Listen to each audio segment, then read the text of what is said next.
Question number 3 अब आपको arrange करना है. So you please take a little time, subject your mind to deep thinking. Initially you will have to exert yourself. शुरू में आपको लगना पड़ेगा, थोड़ा सोचना पड़ेगा. Time and again I have been saying, धीरे धीरे you will gain experience and automatically आप सॉल्व कर लीजिएगा इसको. अभी पॉज कीजिए वीडियो को और बनाइए.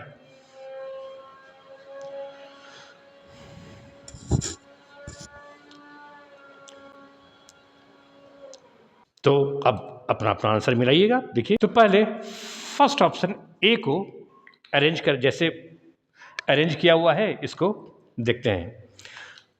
फर्स्ट सेंटेंस क्या है? Why should I tell you again and again? मुझे तुम्हें बार बार क्यों बोलना चाहिए? उसके बाद कहता है क्यों.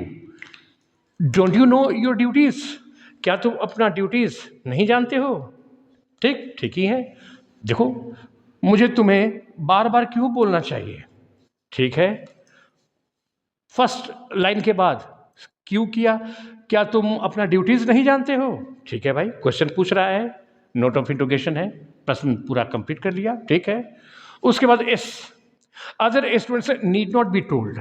दूसरे विद्यार्थियों को बोलने की जरूरत नहीं पड़ती है. ठीक है, सब मिल रहा है तो सब सीरीज जो है ठीक है, बैलेंस्ड है. मुझे तुम्हें बार बार क्यों बोलना चाहिए, फर्स्ट लाइन. उसके बाद क्यों है, क्या तुम अपना ड्यूटीज नहीं जानते हो? ठीक है, क्वेश्चन पूछ रहा है तो क्वेश्चन पूरा कंप्लीट हुआ. उसके बाद एस, उसके बाद एस है तो एस देखो, other students need not be told. दूसरे विद्यार्थियों को बोलने की जरूरत नहीं पड़ती है. ठीक ही बात है, तुम्ही को बोलने की जरूरत पड़ती है, दूसरे की जरूरत नहीं पड़ती है. एस यानी ये भी ठीक है, ये वाला. उसके बाद P, they know what they have to do. वे लोग जानते हैं कि उनको क्या करना है. पी में क्या यूज किया गया है? दे, ध्यान देना. और इसके पिछला सेंटेंस में क्या है? Other students need. दूसरे विद्यार्थियों को बोलने की जरूरत नहीं पड़ती है. ये प्लूरल है स्टूडेंट्स, तो एस के बाद पी हम लोग कर रहे हैं, यानी स्टूडेंट्स के लिए, यानी प्लूरल के लिए प्रोनाउन दे लगा हुआ है. बिल्कुल ठीक. दूसरे स्टूडेंट्स को बोलने की जरूरत नहीं पड़ती है, स्टूडेंट्स प्लूरल है तो प्लूरल प्रोनाउन लगा है. वे लोग जानते हैं कि उन लोगों को क्या करना है. एकदम ठीक, पी तक ठीक है. R, only you require to be told. केवल तुमको जो है जरूरत पड़ता है बोलने की, तुमको बोले जाने की जरूरत पड़ती है. ठीक है, ये भी ठीक है. 6, I will not tolerate this any more.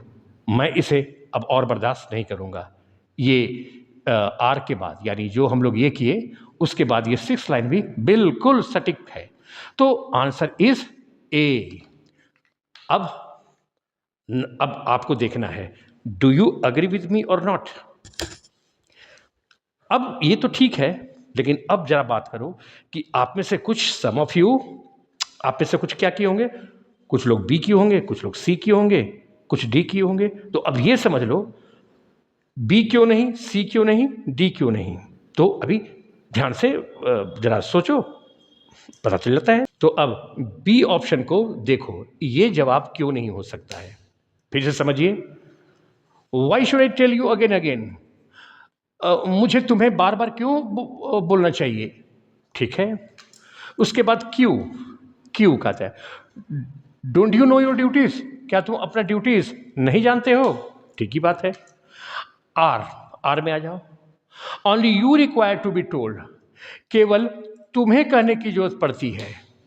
अब जरा गौर करो, केवल तुम्हें करने की जरूरत पड़ती है, यानी इसके पहले किसी को बोला होगा, किसी को बोला होगा इस पर. Only you require to be told, केवल. अब केवल यानी इसके पहले किसी को बोला होगा, तभी तो बोल रहा है. किसी को पहले बोला होगा, कोई और को बोलने की जरूरत नहीं पड़ी, तभी तो ये बोल रहा है केवल तुम्ही को बोलने की जरूरत पड़ता है. तो यहां पर तो भाई डाउट हो गया कि आर पार्ट जो है यहां पर डाउट हो गया, इसमें डाउट है. फिर भी जरा और देख लो. पी, पी के बाद क्या है? They know what they have to do.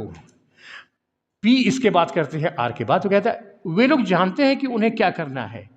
अब यही खत्म हो गया. वे लोग जानते हैं, कौन लोग जानते हैं? ये दे प्रोनाउन का यूज किसके लिए यू हुआ है?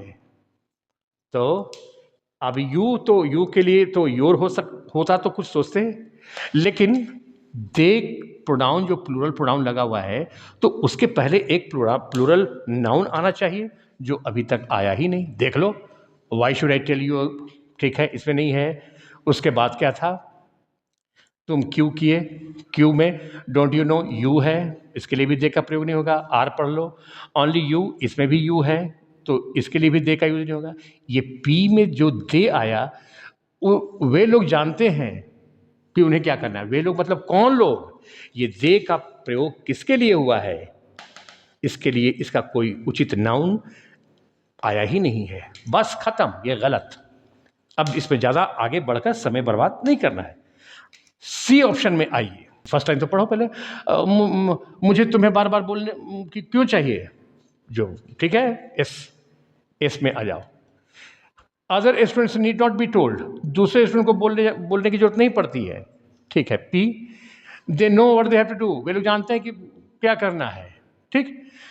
आर, ओनली यू रिगर, केवल तुम्हें बोलने की जरूरत, तुम्हें भी बोले जाने की जरूरत है। R, Q, don't you know your duties, क्या तुम जानते हो? अब ये भी बड़ा क्लोज है, ये भी क्लोज है, तो इसमें भी देखोगे तो लगभग बहुत क्लोज मीनिंग आ रहा है और रेलिवेंट मीनिंग भी आ रहा है। बट यहां ध्यान देना, ये जब क्वेश्चन पूछ रहा है तो फर्स्ट पार्ट क्या है? क्वेश्चन है, क्वेश्चन मार्क देखो, तो सबसे उसके बाद क्यों ही आएगा ना, क्यों ही आएगा ना। क्या तुम ड्यूटी नहीं आते हो, ये भी क्वेश्चन है। तो पहले क्वेश्चन पूरा पूछ लेगा, उसके बाद ही ना पार्ट, कोई भी पार्ट आएगा। तो तुम इतना तो समझ रहे होगे कि फर्स्ट पार्ट क्यों होगा, तो जो कि इसमें नहीं है। क्वेश्चन पूरा कंप्लीट होगा, उसके बाद में ये सारा बात आता है, तो नहीं, ये भी जवाब नहीं है, रेलिवेंट बात, ये मीनिंग नहीं दे रहा है। डी में आ जाइए, डी में देखो, फिर से देखो, why should I tell you again again, मुझे बार बार तुम्हें क्यों बोलना चाहिए, सही कुछ।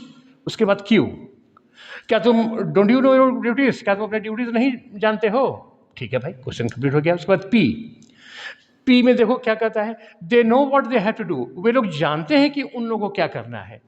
अरे फिर पी वही प्रॉब्लम हो गया, वे लोग जानते हैं, कौन लोग, कौन लोग? अभी तक तो हम लोग फर्स्ट लाइन देखे, उसके बाद क्यू देखे। तो फर्स्ट लाइन में वाई शुड आई टेल, मुझे क्यों बोलना चाहिए, आई है। क्यू में देखो, क्या तुम अपने ड्यूटीज को नहीं जानते हो, यहाँ पर यू है। तो ना तो आई के लिए ना यू के लिए, किसी के लिए उचित प्रोनाउन दे है। दे का मतलब किसी के बारे में बात किया जा रहा है। They know what they have to do, वे लोग जानते हैं कि उन्हें क्या करना है। कौन लोग जो है, जिनको जो लोग जानते हैं। तो ये जो प्रोनाउन है, यही जो है गलत कर दिया सेंटेंस को, ये भी गलत, यानी A option is the correct one. तो इस तरीके से सोचना है और बनाना है, धीरे धीरे, बार बार, खूब समय देकर बनाइए। शुरू में बहुत समय लगेगा, एक क्वेश्चन को सॉल्व करने में लगभग 10 मिनट, फिर 15 मिनट लग जाएगा। You may take 10 minutes, 15 minutes, even more than that in solving only one question of this kind. तो उससे घबराना नहीं है, शुरू में लगिए, धीरे धीरे gradually time will get reduced. बनाते बनाते एक्सपीरियंस हो जाएगा और कॉमन सेंस लगाना भी आ जाएगा, एक्सपर्ट होते जाइएगा धीरे धीरे। तो टाइम दो अभी। This is the next question. Video को अभी पॉज करो, उसके बाद अंत में मिलाना। Do that, solve this.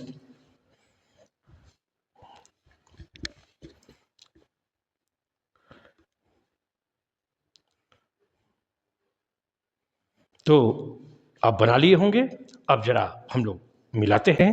Question number 4 में पहला ऑप्शन मिलाओ, फर्स्ट ऑप्शन मिलाओ। फर्स्ट लाइन तो फिक्स्ड है, इसको तो पहले पढ़ना ही है। उसके बाद पी क्यू, यानी क्यू, एस, फिर आर, ये जो आर पार्ट है, ये उसको पढ़ते जाना। और अगर सारा सीरीज ठीक है, ये सारा सही मीनिंग देता जा रहा है, तब तो ठीक है, इसी के साथ रहो। करेक्ट आंसर, जहां कोई भी पार्ट ऑफ सेंटेंस, चाहे P Q R S, any of the 4 part, जहां पर भी सेंटेंस को मीनिंगलेस बनाता है, इस ऑप्शन को छोड़ देना और नेक्स्ट ऑप्शन में आना, फिर वैसे उसी को वही काम करना कीजिए। तो चलिए करते हैं। फर्स्ट लाइन पढ़िए, when he was a little boy he lived on a farm in the country. जब वह छोटा लड़का था वह रहता था कहाँ? कंट्री में, एक फार्म पर, एक जमीन का टुकड़ा खेत में रहता था। चलिए अब इसको, ए ऑप्शन को हम लोग मिला रहे हैं, देख रहे हैं ठीक है कि नहीं। जब वो छोटा लड़का था, हाँ, एक जमीन के टुकड़े पर रहता था, फार्म पे रहता था। उसके बाद पी है, पी पे क्या कर रहा है? He use to feed the chicken in the morning, वह चिकन को खिलाया करता था सुबह में। ठीक है भाई, खिलाता होगा, कुछ होगा ऐसा बात। चलिए उसके बाद Q, Q after lunch it was too hot to work or play. Lunch के बाद बहुत गर्मी हो जाता था कि काम, और ना कोई काम कर सके और ना कोई खेल सके। देखो रिमूव टू पढ़े थे ना, he is too lazy to walk, दोनों पढ़े थे। He is too lazy to walk, तो क्या देखे थे? वह इतना आलसी है कि काम नहीं कर सकता है। He is too weak to walk, बचपन में ही पढ़े होगे। वह इतना कमजोर है कि चल नहीं सकता है, वही चीज तो यहां लिखा हुआ है। After lunch it was too hot to work, lunch के बाद इतना हॉट, इतना गर्मी हो जाता था कि कोई काम ना कर सके या कोई खेल नहीं सकता था, इस तरीके का अर्थ देता है। अब यहीं पर डाउट हो गया पी, क्यू में। सुबह का समय है तो ये लंच, सुबह में कोई लंच करता है? सुबह में तो ब्रेकफास्ट होता है, सुबह में तो ब्रेकफास्ट होता है, लंच तो आफ्टरनून में होता है। तो ये शक हो गया। फिर भी देख लेते हैं, तो फिर से देखो, छोटा लड़का था, फार्म पर रहता था, पी चिकन को खिलाया करता था सुबह में, क्यू लंच के बाद बहुत गर्मी हो जाया करता था, गर्मी हो जाता था, जो खेल न सके, ना कोई काम कर सके। ठीक है, यहाँ पर तो डाउट हो गया। उसके बाद S, then he played in the field until noon. अब ये तो पूरा सेंटेंस को सत्यानाश कर दिया। उसके बाद वह खेलता था फील्ड में दोपहर तक। अरे यानी एस में क्या कर रहा है? उसके बाद वह खेलता था फील्ड में दोपहर तक। अब एस के ठीक पहला वाला वाक्य, एस के और एस के ठीक पहला वाला क्यू है। क्यू में कह रहा है क्या? कि इतना गर्मी हो जाता था कि कोई खेल ना सके, कोई काम ना कर सके, कोई काम ना कर सके, कोई खेल ना सके। जब काम नहीं कर सकता है, खेल नहीं सकता है क्यू में, तो क्यू के बाद एस लिखा हुआ है, उस और इसमें लिखा हुआ है कि उसके बाद वह फील्ड में खेलता था। इतना गर्मी होता था कि वो कोई खेल नहीं सकता था, काम नहीं कर सकता था, तो ये खेला कैसे? क्यू के बाद एस है ना, क्यू के बाद एस है, तो क्यू में तो बहुत गर्मी हो गया, तो फिर वो दोपहर तक खेला कैसे? खत्म। अब ये सेंटेंस में ज़्यादा दिमाग नहीं लगाना है, अब आगे उसमें समय बर्बाद नहीं करना है। ए आंसर नहीं है, गलत। अब बी ऑप्शन को मिलाइए, बी में फिर से पढ़ो, इसको हटाओ। जब वह छोटा था, वो फार्म पर रहता था, ठीक है। उसके बाद R, it was his grandfather's vegetable farm. ये जो है उसके दादाजी का सब्जी का फार्म था। हाँ ये ठीक है, एक वो फार्म पर काम करता था, ठीक है। उसके बाद आर कह रहा है, आर क्या मतलब? आर में है ये फार्म किसके है? उसके ग्रैंडफादर का था, वेजिटेबल फार्म, तो ये भी ठीक है। अब आर के बाद पी है, पी में देखो क्या करता है? He use to feed the chicken in the morning, वह जो है चिकन को खिलाया करता था सुबह में, अभी वही ठीक है। फिर से देखो, लड़का था, फार्म पर काम करता था, फिर आर, उसके दादाजी का वो फार्म था, वेजिटेबल फार्म था, ठीक है। पी, वह जो है चिकन को सुबह में खिलाता था, चलो भाई ठीक है, खिलाता होगा, ठीक है। उसके बाद अब क्यू, क्यू में क्या कर रहा है? After lunch it was too hot to work, lunch के बाद इतना गर्मी होता था कि खेल नहीं सकता था, ना काम कर सकता था, क्यू। और क्यू के बाद एस, देन ही प्लेड, उसके बाद वह दोपहर तक खेलता था। इसमें भी क्यू के बाद एस है, तो क्यू के बाद है। अरे गर्मी हो गया यार, तो फिर खेलेगा कैसे? तो ये भी खत्म। इसमें भी तो वही था ना, क्यू के बाद एस, इसमें भी था क्यू के बाद एस, इसलिए तो गलती ये हुआ।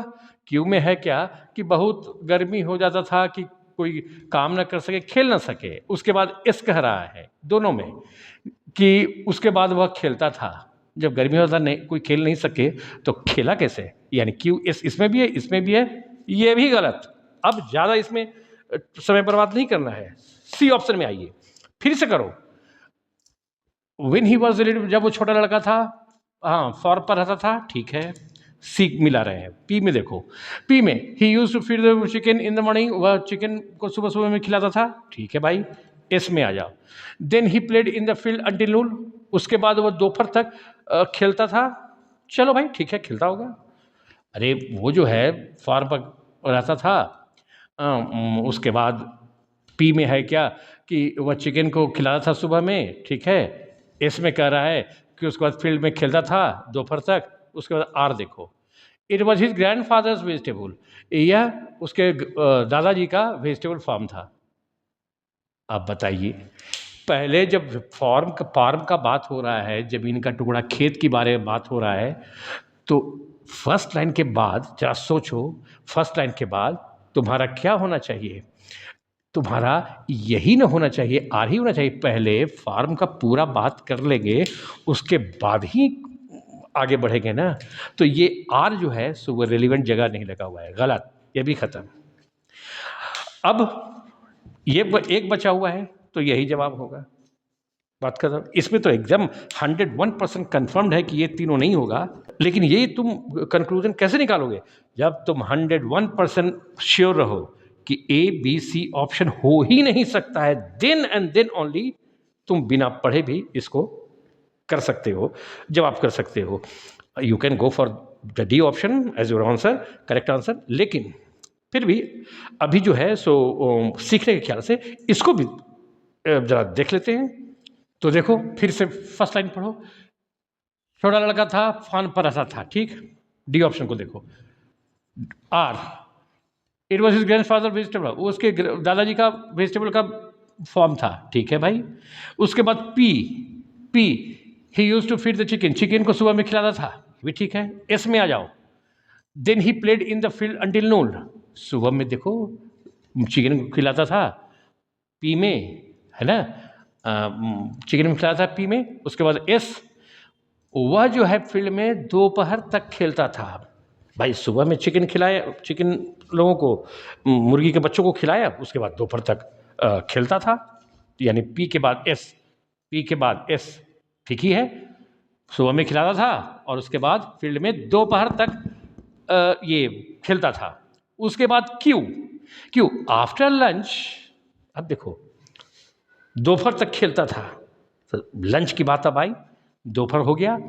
आफ्टर देखो दोपहर तक खेला, उसके बाद दोपहर में ही लंच किया। लंच को तो दोपहर में ही लेते हैं, नून में ही लेते हैं, तो क्यों ठीक ही हो रहा है। इसके बाद क्यों ठीक है। लंच के बाद दोपहर तक खेला, उसके बाद लंच के बाद ये बहुत, it was too hot to work, बहुत गर्मी हो जाता था कि आदमी काम न कर सके और खेल न सके, ठीक। क्यू ये हो गया। अब क्यू के बाद ये 6 लाइन भी बचा हुआ है, तो सी क्यू में क्या कर रहा है, इतना गर्मी हो जाता था कि कोई काम ना कर सके ना कोई खेल सके। उसके बाद 6 लाइन भी सेट कर गया, इसलिए बहुत गर्मी हो जाता था, इसलिए so everyone took a nap for 2 और 3 आवर्स। टेक अ नैप का मतलब क्या होता है, झपकी लेना, थोड़ी देर के लिए सोना। सो एवरीवन, दोपहर में बहुत गर्मी हो रहा था, इसलिए सभी लोग, प्रत्येक व्यक्ति सोते थे, एक झपकी लेते थे 2-3 घंटे का। बिल्कुल सेट, यानी D is a correct answer.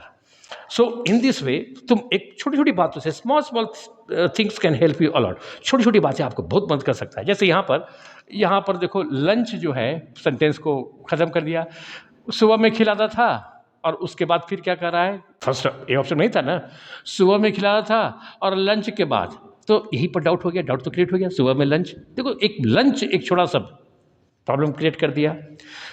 तो इस तरीके से small small things can help you a lot. और यहाँ पर भी देखो देखो, after lunch it was too hot, इतना गर्मी हो रहा था कि कोई काम ना कर सके, कोई खेल ना सके, क्यू। हाँ, और क्यू के बाद एस फिर बोलता है फर्स्ट ऑप्शन में, क्यू के बाद एस। तब वह खेलता था फील्ड में, दोपहर में जब बहुत गर्मी हो रहा था तो खेलेगा कैसे। बी में भी वही है, क्यू के बाद एस है, गलती गर्मी हो जाता था, इसमें वो खेलता कैसे था। So these small small things will help you, and I am telling you it is not knowledge all the time that helps you a lot, many a time it is common sense also that helps you a lot. हमेशा ये नहीं कि knowledge आपको बड़ा काम आता है, many a time knowledge fails and common sense works, means we have to apply both of them, दोनों को यूज करके इसको बनाना है। चलिए फिर आगे देखते हैं। अब आपके पास अगला क्वेश्चन है, क्वेश्चन नंबर 5। वीडियो को पॉज कीजिए और खुद सोचिए और बनाइए पहले।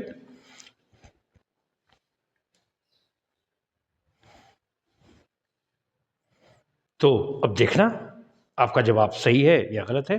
देखो पहले first line, one day G Washington was riding along the road.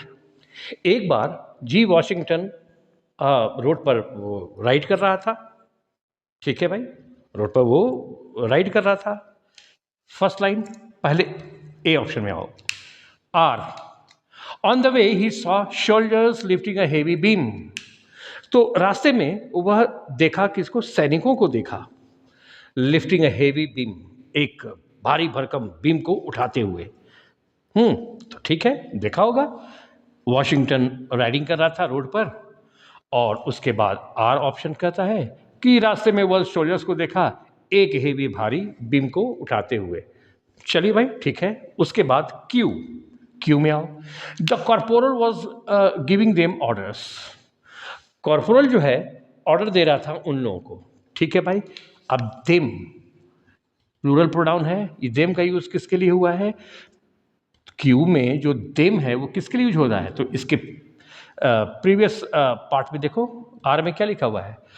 वो रास्ते में वह शोल्जर्स को देखा उठाते हुए भारी बीम को। अच्छा, शोल्जर्स प्लूरल है तो वो जो है उसी के लिए यूज हुआ है देम। तब ना कॉर्पोरल, उसका सीनियर कॉर्पोरल उन लोगों को ऑर्डर दे रहा था। ठीक है भाई, कॉर्पोरल जो है शोल्जर्स लोगों को ऑर्डर दे रहा था, तो शोल्जर्स प्लूरल है तो देम लगा हुआ है। ठीक, तो बड़ा बारीकी से ध्यान से देखना है। चलिए, ये भी ठीक है। पी, उसके बाद the beam was too heavy to lift without help. Beam जो है, देखो यहाँ भी रिमूव टू लगा हुआ है। TW2, he is too weak to walk. पढ़े थे ना, वो इतना कमजोर है कि चल नहीं सकता है। TW2 लगा देंगे, नोट लगाने की जरूरत है नहीं। तो देखो एडजेक्टिव के लिए टू लगा हुआ है, 2 + V1 है। एनीवे, तो समझते रहना। तो ये अब मीनिंग क्या दे रहा है कि the beam was too heavy to lift without help. Beam इतना भारी था कि बगैर किसी की मदद से उठाया नहीं जा सकता था। ऐसा ही कुछ दे रहा है पी मीनिंग। अब पी मीनिंग तो ठीक ही है भाई। अब उसके बाद S, they needed just one more man. उनको एक आदमी की जरूरत थी, एक और आदमी की जरूरत थी। बहुत भारी था जो उठा नहीं सकता था बिना मदद का। पी में ये है, पी कह रहा है। तो एस कह रहा है कि दे नीडेड, वे लोग यानी शोल्जर्स को एक और आदमी की जरूरत थी। तो ये भी ठीक है। अब इसके बाद यानी एस के बाद 6 सेंटेंस को भी सेट करना है। G Washington dismounted and help the soldiers to lift the beam. तो जी वॉशिंगटन जो है, जो राइड कर रहा था, डिसमाउंटेड मतलब मान लो किसी अपने गाड़ी पर किसी चीज़ पर चढ़ा होगा तो उससे वो उतरा। डिसमाउंट मतलब उतरना, उतरा और मदद किया शोल्जर्स को बीम को उठाने में। एकदम सारा अर्थ ठीक आ रहा है, सारा मीनिंग है, मीनिंगफुल सेंस है। जरा एक बार फिर से देख लो फटाफट। एक बार जी वॉशिंगटन जो है राइड कर रहा था रोड पर, ठीक है। उसके बाद आर, रास्ते में वो शोल्जर्स को देखा एक हेवी भारी बीम को उठाते हुए, आर, ठीक है। Q, corporal was giving them orders. Corporal जो है उन लोगों को ऑर्डर दे रहा था, उन लोगों को मतलब किसको? शोल्जर्स को। ये भी ठीक है।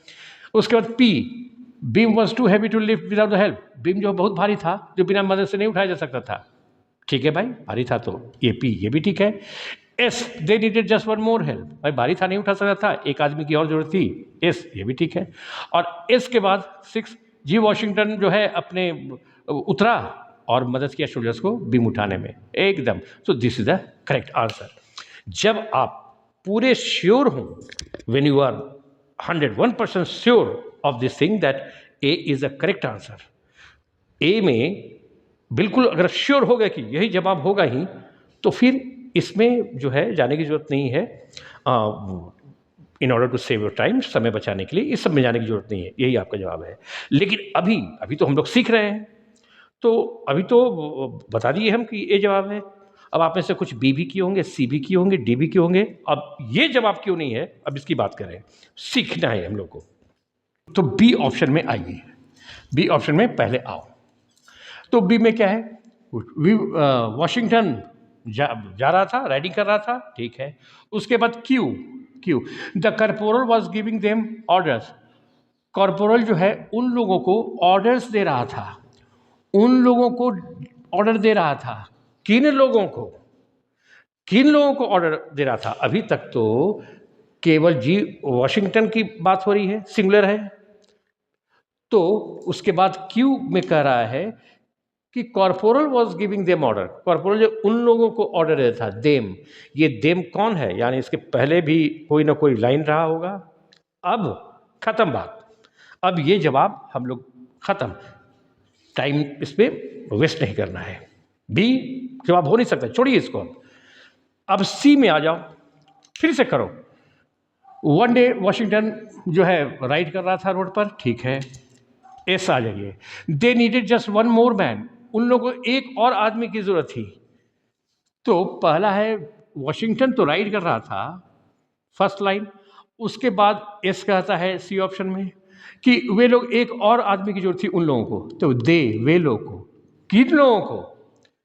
अभी तो कोई बात नहीं है, यानी इसके पहले भी कुछ नाउन रहा होगा जिसके लिए ये दे का प्रयोग हुआ है, और वो तो अभी आया ही नहीं है। ये भी गलत, नो।